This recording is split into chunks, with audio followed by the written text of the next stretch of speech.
I urge you, brothers and sisters, whomever God has called to do ministry, whoever God has called to start a business, whoever God has called to move, whatever God has called you to do, whatever He has told you to do, I urge you to be obedient. Because you never know what's on the other side of your obedience. It could be a massive blessing. He could pour out His blessings upon you. Doing that, you could help other people. You could save lives from your obedience or from your disobedience. Pain, suffering, heartbreak. Everything is hard for you. That's why I urge you, brothers and sisters, to be obedient. Do not settle for less. Don't settle. Don't try to settle for less. Don't try to be comfortable in places that God has called you out of. Go and do what God has called you to do. Go and be obedient.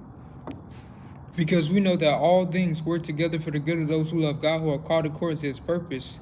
And God said, for the plans that I have for you. He said, for the plans that I have for you, plans to prosper you and not to harm you, plans of good and not of evil, plans to give you hope in the future. Do not allow the enemy to steal your blessing, because the devil only comes to steal, kill, and destroy, but God has said that He has come to give you life and life more obedience. Be obedient to Him.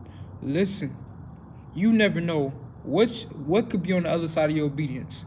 You can have your own house, you can have your own car, you can have your own business. You can be financially stable. You can have your own testimony that can help other people if you will be obedient. Don't be like Jonah and disobey God and then have to be in the belly of the whale for 3 days. It's not worth it.